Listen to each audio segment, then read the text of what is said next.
Agora, para conseguirmos tudo o que acabamos de comentar, tenho que lhes dizer que a chave é a motivação. E essa é a palavra mais mal interpretada por nós. A pergunta favorita da imprensa é: foi sobre isso que vocês ficaram falando durante 3 horas em Charlotte? Bem, em uma certa hora houve um intervalo. Você acha que os entusiasmou? Ei, acho que você não esteve lá. Essa gente já está entusiasmada. Você vai entusiasmar ainda mais? Espero que sim. Eles gastaram seu dinheiro e passaram o dia inteiro aqui. Se eu não os entusiasmar, garanto que da próxima vez que vier, eles não participarão. E isso vai ser ruim, porque a minha próxima palestra vai ser muito melhor do que esta. Mas sabem, pelo menos tenho o bom senso de saber disso. Se esta palestra não funcionar, vocês não estarão aqui da próxima vez. E é exatamente assim que os seus clientes e as pessoas com quem vocês tratam se sentem em relação a vocês. Eu lhes garanto. Depois, os jornalistas perguntam: Zig, você precisa entusiasmar mais as pessoas. Mas a que ponto chegarão daqui a 1 mês, daqui a 6 meses ou daqui a 1 ano? Eles estão perguntando se a motivação é permanente. E a resposta é que certamente não é. Agora, quando tomamos banho também não é para sempre, é? Isso significa que sou contra tomarmos banho? Ah, sou um entusiasta de banhos. Acho que vocês também são. De fato, tomei uma excelente ducha hoje de manhã. Bastante água quente, muito shampoo e sabonete. E sabem, é durante o banho que tenho minhas melhores ideias. Tomei um excelente banho e posso garantir que antes de ir dormir vou tomar outro. Zig, não acabou de dizer que tomou um banho gostoso? Sim, então por que vai tomar outro? É muito simples, há muita sujeira por aí. E parte dela fica em mim, e eu quero tirar isso. Eu realmente quero fazer isso. Bem, por que preciso de motivação todos os dias? É muito simples. Existem muitos problemas por aí. E se uma quantidade suficiente deles se prende em mim, minha atitude se endurecerá, e essa é a pior doença que o homem conhece. Tenho que me livrar delas. A motivação é necessária todos os dias, realmente é. Você não pode, durante toda a sua vida, fazer retiradas de atitudes mentais em maior quantidade do que está disponível no banco. Você não pode ficar dizendo que é um perdedor e todos os outros dizendo que você é um perdedor.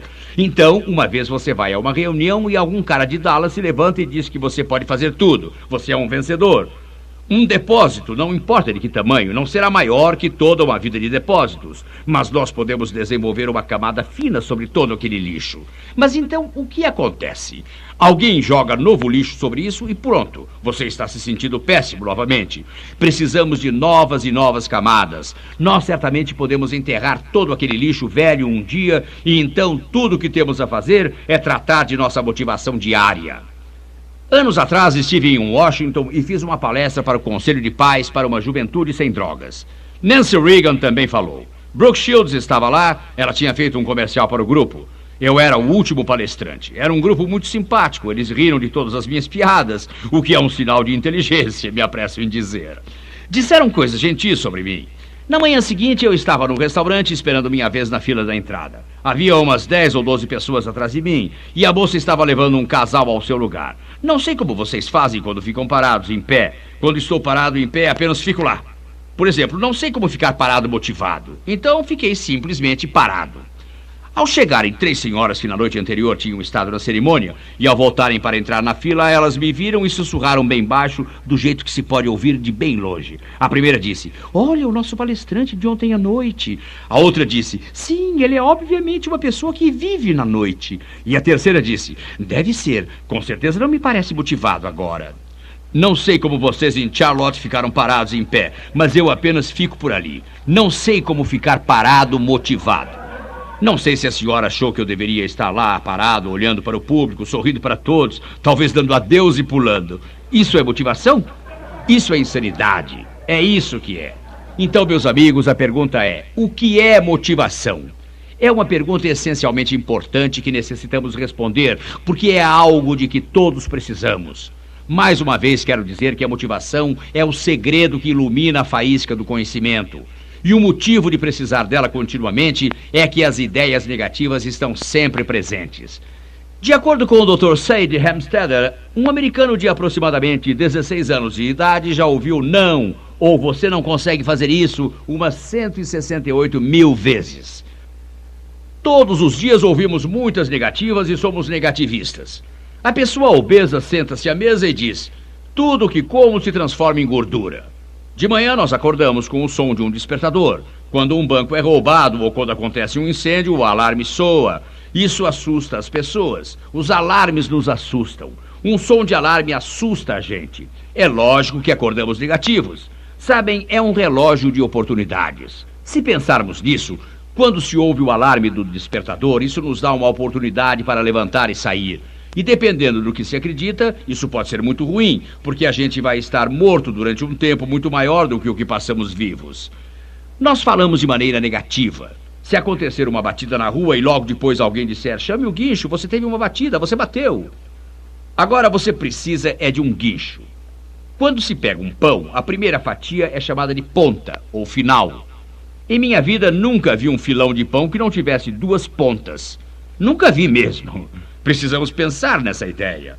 Por mera curiosidade, quantos de vocês estiveram contando os quadrados desde que estou mostrando a figura? Levantem as mãos. Muito bem. Agora, quase todos, quando veem essa figura, dizem, são 16 quadrados. E então, 99% das pessoas dizem, ora, todo conjunto forma um quadrado. Então, são 17 quadrados. Mas se vocês notarem, logo aqui, bem no centro, existe mais um. E isso nos leva a 18 quadrados. Quero que vejam isso. Aqui tem outro. Então, são 19. Isso significa um quadrado. São 20. E aqui outro quadrado. São 21. E outro aqui, portanto, 22 quadrados. E agora olhem para isto. Não é um quadrado? Isso os torna 23. Isso quer dizer um quadrado, então são 24. E aqui outro são 25. E outro aqui são 26. E olhem agora, se passarmos por 3, e 3 aqui e 3 lá em cima, isso também é um quadrado, são 27. Isso aqui à direita é mais um, então são 28. Isso é um quadrado, chegamos a 29. E isso é um quadrado. Então, minha gente, existem 30 quadrados. Não estou tentando enganar vocês, mas eu sou um tipo de arremessador de discos vesgo. Quero dizer, não sou um recordista, mas mantenho o público alerta. E acho que isso será muito importante. Então vou perguntar a vocês, quantos quadrados somei a figura original? Alguém quer responder? 14. Em outras palavras, quantos quadrados somei? Nenhum, não é? Eu simplesmente disse, aqui temos um, aqui outro, aqui mais um. Agora uma pergunta que também não é para pegar vocês. Quanto eu ensinei àquele funcionário da linha aérea em Phoenix, no Arizona, sobre ser um funcionário melhor? Quanto eu lhe ensinei sobre ser um melhor marido e pai? Quanto lhe ensinei? Nada. Ele ficou melhor? Obviamente sim. Agora, por que ficou melhor? Porque já sabia como fica melhor. Por que trabalhamos mais um dia antes de sairmos de férias? Será que obtemos mais conhecimentos de um dia para o outro? Ou será que é porque começamos a fazer as coisas que já conhecíamos? Assumimos os compromissos, fizemos a lista, focalizamos a lista e foi aí que as coisas começaram a acontecer. Bem, aquele funcionário passou a se sentir muito melhor porque já sabia como ser melhor. Quando acrescentamos a mudança de atitude, foi aí que as coisas aconteceram. Você nasceu para vencer, mas para ser o vencedor que você nasceu para ser, primeiro você tem que planejar vencer. Você tem que se preparar para vencer. E só então você pode esperar vencer. Eu já contei que durante 24 anos de minha vida adulta, por minha própria escolha, eu pesava bem mais de 100 quilos. Isso pode surpreender a muitos, mas ensinei a minha filha mais nova quando era criança, ela agora tem 37 anos, a me chamar de gordinho. Essa era a visão que eu tinha de mim mesmo. Meus olhos eram bons. Eu conseguia me olhar no espelho e ver claramente a minha aparência. Eu era obeso, eu era gordinho. Mas o interessante é que cada vez que eu confessava isso, sempre que minha filha confessava isso a mim, a visão se tornava cada vez mais e mais firme. Durante todos esses anos, com base nos meus cálculos, e é um chute, eu literalmente perdi uns 1.700 quilos. Eu fiz todos os regimes e dietas possíveis. Estava sempre engordando e emagrecendo.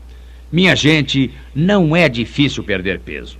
Toda vez que vocês comem menos calorias do que queimam, vocês perdem peso. Mas até mudar essa visão, todo esse peso vai voltar. Um bom amigo meu, o Dr. John Kozak, que é um psiquiatra brilhante, me mostrou isso. É preciso você mudar a visão que tem de si mesmo. Essa visão é o fator determinante. Vamos enfatizar uma coisa. Eu pesava demais porque comia demais. Mas eu comia demais porque tinha que fazer isso. Eu não tinha escolha. Vejam, eu tinha completado a visão. E eu tinha isso, e a visão era verdadeira. Eu era obeso. Qual é a importância dessa visão? Quando eu mudei a visão, o peso baixou e não tive mais problemas. Fiz isso 20 anos atrás. Hoje peso 82 quilos e foi nesse peso que consegui chegar a 20 anos e é o que devo pesar. Vou lhes contar uma afirmação minha, apesar de eu nunca ter conseguido provar. Honestamente, acredito que mais pessoas emagreceram permanentemente ouvindo o que tenho a dizer do que com qualquer livro de dieta. Entendo que essa afirmação é absurda e confirmo que não posso provar. Mas milhares de pessoas pelo país afora vieram me contar que é o que está acontecendo com elas. Fazer regime não é o problema, pessoal. O problema é qual é a visão. Que importância ela tem? Quando Gary Arwood mudou a visão que tinha de si com as ideias positivas e muito estudo e estímulo, ela deixou de se ver como uma pessoa tímida e inibida, e o seu desempenho mudou radicalmente. Victor Serabry-Odkoff, esse é um nome difícil. Quando ele tinha 16 anos, seu professor lhe disse: "Você é um burro, você não vai conseguir se formar. Deixe a escola, ache um emprego. Pelo menos aprenda a se sustentar para não se tornar um peso para a sociedade." E ele deixou a escola. Todos os dias levantava, olhava no espelho e via um burro. Fazia barba desse burro, vestia-se como um burro, levava o burro ao trabalho. E esse burro pensava e tinha o desempenho de um burro e ganhava o salário de um burro. Aos 31 anos de idade, por algum motivo, fizeram uma avaliação psicológica em Victor. E quando viram os resultados, ficaram tão entusiasmados e disseram a ele: "Temos excelentes novidades para você. E as provas são enormes, não existe qualquer dúvida. Cientificamente comprovado, você não é um burro, Victor Serabry-Odkoff. Sim, o seu QI é de 161. Escutem, eles não lhe deram 8 passos, nem quaisquer passos para seguir. Vejam, você tem que ser antes de poder fazer. E você tem que fazer antes de ter. Só disseram ao Victor: "Você é um gênio, aqui está a prova." Todo dia, Victor passou a se levantar como um gênio, vestir-se como um gênio, fazer a barba do gênio, pensar como um gênio, ir trabalhar como um gênio, ter o desempenho de um gênio e obter o resultado de um gênio e as recompensas de um gênio. Desde então, ele inventou muitas coisas e é um empresário muito bem-sucedido. Escreveu vários livros. Quando a visão muda, as coisas acontecem. Como podem ver, apenas ter a educação ou ser inteligente não resolve. Quando estive em Portland, Oregon, há alguns anos, vi no jornal uma entrevista com o porteiro do Palácio do Governo. Por que iriam entrevistar o porteiro? Muito simples. O QI dele era 173. É interessante, perguntaram a ele, o que um homem com um QI de 173 está fazendo como porteiro no Palácio do Governo? A resposta dele foi a mais estranha que eu vi em minha vida. Ele disse: "Eu queria um emprego onde ninguém pudesse tirar vantagem de mim." No meu entender, esse é o tipo de cargo onde todos podem tirar vantagem. Mas sabem, quando a gente está falando de um burro que tem um QI de 173, é de se preocupar. Garanto que a culpa não era dele, mas ele não tinha a visão correta. É por esse motivo que com frequência eu falo sobre a diferença entre a informação. Qual é a diferença entre conhecimento e onde a sabedoria e o bom senso se encaixam na visão? Bem, a gente obtém as informações de jornais, revistas, obtemos conhecimentos de bons livros e enciclopédias, mas até juntarmos a dimensão espiritual vai faltar a sabedoria. Temos que juntar os três. É por isso que falamos sobre físico, mental e espiritual. É por isso que falo de sua vida pessoal, sua vida familiar e sua vida profissional. Vejam, vocês não podem separá-las. O USA Today, de 8 de janeiro de 1990, diz que problemas conjugais são a causa principal da queda de produtividade em nossa sociedade. E está certo. Em segundo lugar, como causa de queda de produtividade, está o alcoolismo. E esses são problemas que podem ser solucionados. Tudo começa com aquela visão individual. Vou terminar esta nossa primeira sessão com a história mais bonita, estimulante e impressionante que já ouvi sobre mudança de visão. Mas antes de falarmos sobre essa história, quero chamar a atenção para isso, porque muitas vezes as pessoas só ouvem partes selecionadas. Quero lhes dizer, meus amigos, agora que começamos esta parte, que a vida é dura. Não sei quais foram suas experiências com a vida, mas as minhas dizem que a vida é dura. Mas também quero lhes dizer que quando somos firmes conosco, a vida se torna muito mais simples. Quando nos disciplinamos a fazer o que precisamos fazer, quando precisamos fazer, chegará o dia que você poderá fazer o que você quer, quando você quiser. Vocês sabiam que 175 dentre os dirigentes das empresas da revista Fortune foram da Marinha dos Estados Unidos? Que 7 dos últimos 9 presidentes do nosso país fizeram o serviço militar? E daí, o que eles ensinam no serviço militar? Eles ensinam disciplina, eles ensinam compromisso. Tantas vezes ouvimos a canção Quero Ser Livre, mas pensem nisso. Se tirarmos o trem dos trilhos, ele estará livre, mas não poderá ir a lugar algum. Tirem a direção do carro. Ninguém estará controlando, mas ele não poderá se mover. Pensem nisso. O marinheiro tem a liberdade dos mares só quando obedece à bússola. Caso contrário, ele precisa ficar perto da costa. Mas quando passa a seguir a bússola, ele pode ir a qualquer lugar do mundo. Nós somos assim. Quando seguimos o desenvolvimento do melhor de nós, coisas maravilhosas podem acontecer e acontecem. Mas quero enfatizar, isso nunca é fácil. Eu gosto da história que Joel Weldon, de Phoenix, Arizona, conta sobre o pé de bambu chinês. Os chineses plantam a semente, regam e fertilizam, mas no primeiro ano nada acontece. No segundo ano, eles regam, fertilizam e nada acontece. No terceiro ano, eles regam, fertilizam e nada acontece. No quarto ano, eles regam, fertilizam e nada acontece.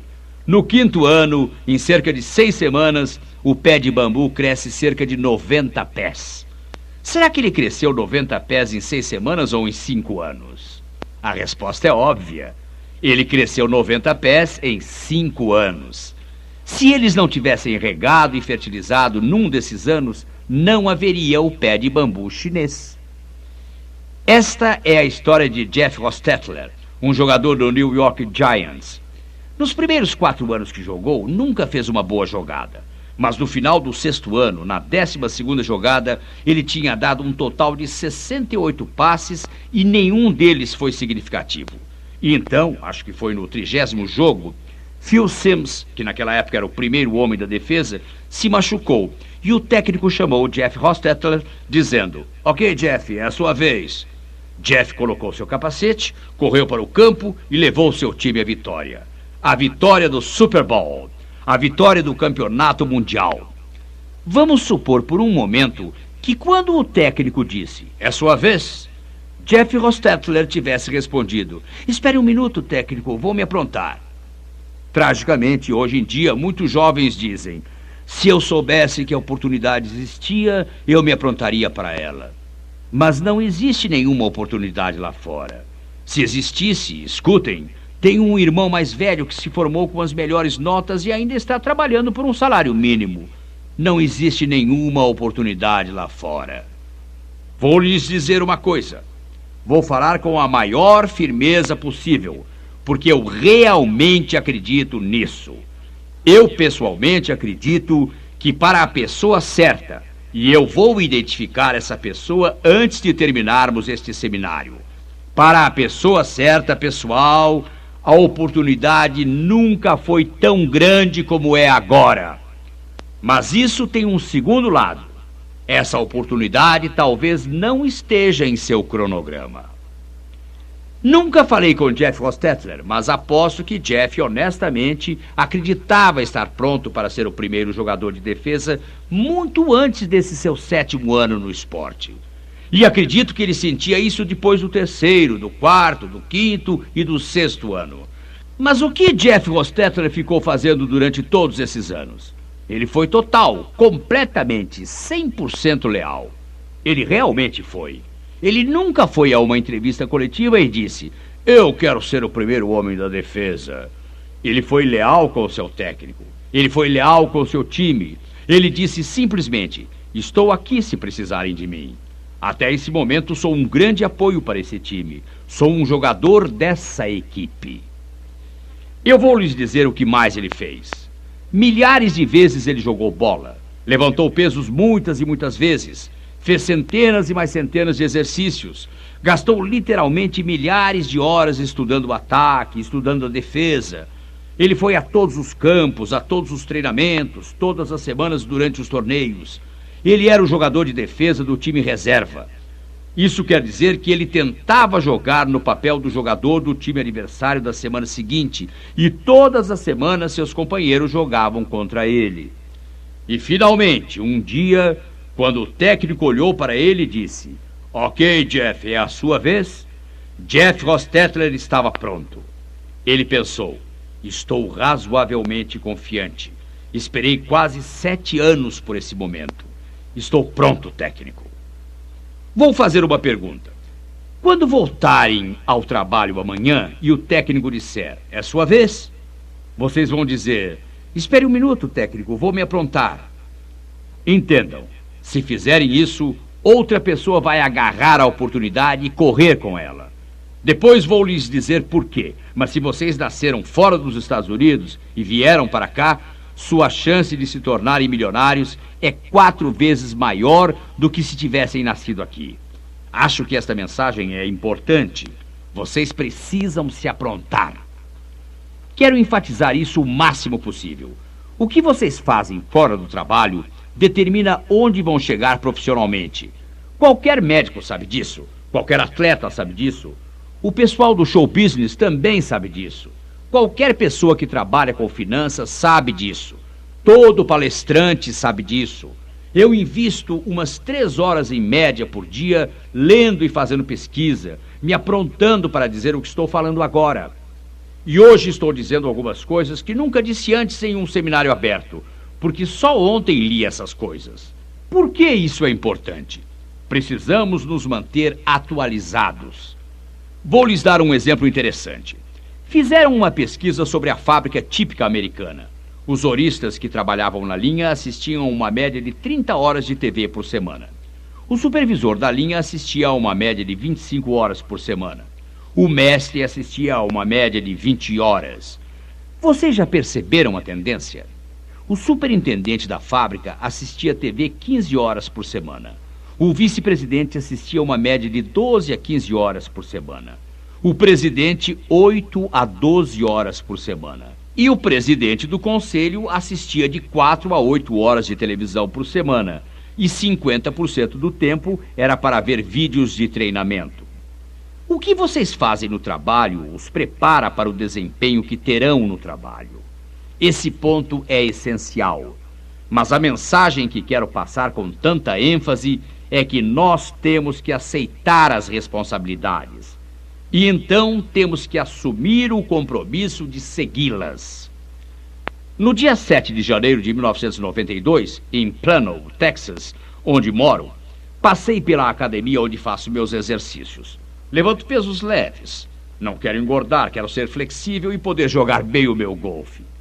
Naquele dia 7 de janeiro, eu não conseguia encontrar um lugar para meu carro. O estacionamento estava lotado. Voltei no dia 8 de janeiro e o estacionamento continuava lotado. Dessa vez, literalmente, estacionei na rua. Entrei na sala de pesos, que tem aparelhos Nautilus.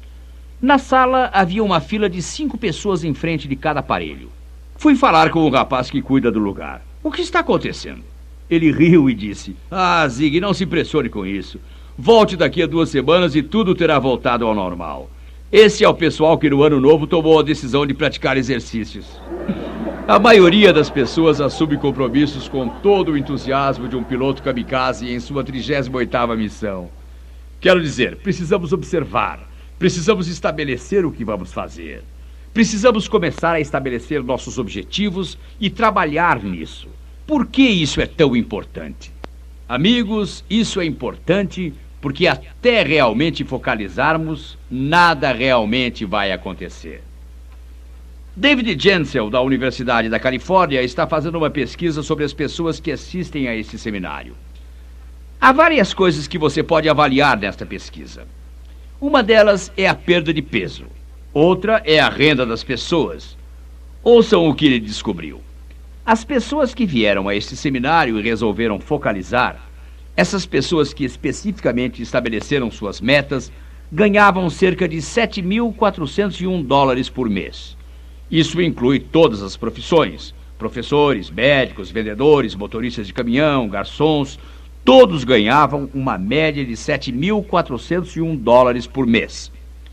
E os que ouviram exatamente as mesmas informações e pensaram: sabe, isso parece bom mesmo. Talvez um dia eu vou fazer isso, mas não hoje, é lógico. Quero dizer, isso na verdade não se aplica a mim agora. Ganhavam uma média de 3.397 dólares por mês. Sabe qual é a desculpa que dão? Estou muito ocupado, não tenho tempo. Eles não têm tempo para gastar 15 minutos por dia para dobrar sua renda? Isso não faz muito sentido. Mas isso exige compromisso, exige um plano, exige persistência e, mais importante de tudo, exige uma visão correta de si mesmo. Minha história favorita é a de Brian Harbour, em seu livro Subindo Acima da Multidão. Quando o pequeno Ben Hooper nasceu, há muitos anos atrás, nos morros do leste do Tennessee, meninos e meninas que não sabiam quem era seu pai eram banidos. Eram muito maltratados. Quando Ben fez 3 anos, as outras crianças não queriam brincar com ele. Os pais diziam coisas horríveis como: por que um menino como ele quer brincar com as nossas crianças? Como se a criança tivesse algo a ver com o seu próprio nascimento. Quando ele fez 6 anos e entrou na escola, não havia jardim de infância naquela época, passou a ter sua própria carteira. Durante o recreio, ele ficava sentado na carteira e estudava. Isso porque, aos 6 anos, Ben Hooper não tinha nenhum amigo. Ninguém queria brincar com ele. Sábado era o pior dia da semana. A mãe dele o levava a uma loja para fazer compras, e esse era o dia em que todos faziam isso. Os outros pais também iam lá, e, invariavelmente, um ou outro fazia comentários em voz alta para a mãe e a criança ouvirem. Comentários sarcásticos como: você já descobriu quem é o pai dele? Uma infância difícil. Quando Ben Hooper completou 12 anos, chegou um novo ministro à pequena igreja dos morros do leste do Tennessee. E logo Ben ouviu que homem maravilhoso ele era. Como ele não tinha preconceito, como ele aceitava tudo. Ele ouviu como, quando se estava com ele, a gente se sentia a pessoa mais importante da terra. O ministro dava toda a sua atenção e toda a sua energia e fazia a pessoa se sentir muito importante. E embora Ben Hooper nunca tivesse ido a uma igreja na vida, um domingo ele resolveu ir. Chegou atrasado e saiu cedo. Ele não queria chamar a atenção, mas gostou do que ouviu. Pela primeira vez na sua vida, ele teve uma pontinha de esperança. E novamente, como diz o Dr. Maxwell, se existe esperança no futuro, existe poder no presente. Ben voltou no domingo seguinte, e no outro, e no outro, e no seguinte. Sempre chegando atrasado e saindo cedo. No 7º domingo, Ben Hooper ficou tão concentrado na mensagem que esqueceu da hora. Era como se existisse um projetor atrás do jovem ministro mostrando as palavras: você, pequeno Ben Hooper, que não conhece o seu pai, existe esperança para você. Ele estava totalmente hipnotizado com o que ouvia. Esqueceu da hora. Nem notou quando algumas pessoas entraram depois dele e de repente terminou a cerimônia religiosa. Ben Hooper levantou-se esperando que pudesse sair correndo como das outras vezes. Mas desta vez havia gente atrás dele e enquanto tentava abrir caminho sentiu uma mão em seu ombro. Virou-se e percebeu que estava olhando diretamente nos olhos do jovem ministro que fez uma pergunta que estava na cabeça de todos nos últimos 12 anos. Quem é o seu pai? Imediatamente todos na igreja se calaram. Podia-se ouvir um alfinete cair. Então, com um sorriso, o jovem ministro disse: ah, eu sei quem é o seu pai. Você se parece tanto com sua família que não pode haver erro. Você é um filho de Deus. Você tem uma herança enorme, menino. Agora precisa se esforçar e viver à altura dela. Muitos anos mais tarde, Ben Hooper disse que esse foi o dia em que ele foi eleito governador do estado do Tennessee. e mais tarde foi reeleito. A visão tinha mudado. Estou convencido de que nesta sala há muitos Gary Arrowds, muitos Ben Hoopers e Jane Hoopers aqui mesmo, com enorme potencial interno. É por isso que tudo que escrevo, todo seminário que dou, toda fita que gravo, é dirigida direta ou indiretamente à mudança da visão. Porque quando a visão muda, tudo muda. Bem, Zig, isso quer dizer que as pessoas têm problemas com a visão? Em dezembro de 1989, a Ruiva e eu, quando falo da Ruiva, sabem que estou falando da minha esposa. Ela é uma ruiva decidida. Isso só quer dizer que um dia ela decidiu que seria uma ruiva. Agora ela é uma ruiva muito entusiasmada. Ela acabou de ser aceita entre os melhores do Mastercard e está muito satisfeita com isso. Ela me disse que ia comprar um cinto preto. Uma noite chego em casa, essa história é verdadeira, hein? E encontro um bilhete sobre a mesma dizendo: querido, eu estava tão deprimida que resolvi ir à cidade para fazer uma terapia de compras. E quando ela voltou, vi logo que ela tinha feito um tratamento intensivo. Aliás, a pedido dela, sempre que falo sobre minha esposa, chamo-a simplesmente de Ruiva. Quando falo com ela é Amor, e o nome dela é Jean. Em novembro celebramos nossas bodas de ouro. Estamos juntos? Obrigado.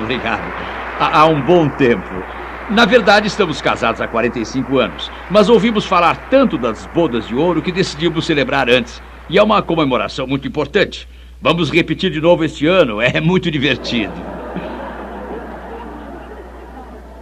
Em dezembro de 1989, entramos em um pequeno shopping de Prestonwood e fomos a uma ótica. O rapaz veio nos atender dizendo: posso ajudá-los? E eu respondi: sim, preciso de um par de lentes anti-ofuscantes. Ele me perguntou: o senhor é fotógrafo? Eu disse: não, vou usar isso para fazer um vídeo para transmissão por satélite. Ele perguntou: o senhor é um produtor de TV? Minha resposta: não, sou um palestrante. Bem, disse ele, sobre o que são suas palestras? Eu disse: principalmente sobre liderança, motivação, estabelecimento de metas, seminários sobre a família, esse tipo de coisa. Ele disse: como Zig Ziglar. Eu respondi: esse tipo de coisa. A Ruiva disse: ele é o Zig Ziglar. Ele era um rapaz bem calmo, mas nesse momento ele literalmente deu 2 ou 3 passos para trás e me examinou bem. Depois, sacudindo a cabeça, ele disse: não, eu já vi vídeos do Zig Ziglar e o Zig Ziglar está sempre pulando. Não, esse não é o Zig Ziglar. Eu dei um sorriso e disse: amor, eu disse que você não ia conseguir enganar esse rapaz. Ele provavelmente está procurando um velho esquisito de uns 40 ou 50 anos. Ele viu 2 jovens como nós entrando na loja e me examinou cuidadosamente. Ele sabe que eu não poderia ser o Zig Ziglar. O rapaz disse: é isso mesmo.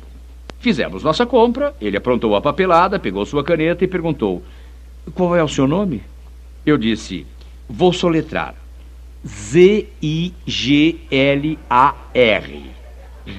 A caneta caiu da mão dele e ele disse: o senhor é Zig Ziglar? E eu respondi: sim, já faz um bom tempo. O motivo para eu contar essa história é que o rapaz tinha uma visão de mim. E o que aconteceu deu certo. Algumas vezes, como vocês viram hoje de manhã, eu fico pulando. Mas a visão que ele tinha de mim era estreita, pouco profunda, que não se parecia em nada com o que sou ou sou capaz de fazer. Estou totalmente convencido. E nos últimos 20 anos, como já disse, passei mais de 3 horas em média por dia lendo e fazendo pesquisas. E existe uma coisa sobre a qual estou totalmente convencido. A esmagadora maioria das pessoas em nossa sociedade tem uma visão de si tão estreita e tão pouco profunda que em nada se parece com o que são ou são capazes de fazer. Eu poderia lhes contar 1000 histórias como a de Ben Hooper e a de Gary Arwood, para quem, quando a visão mudou, todas as facetas da vida mudaram de forma dramática.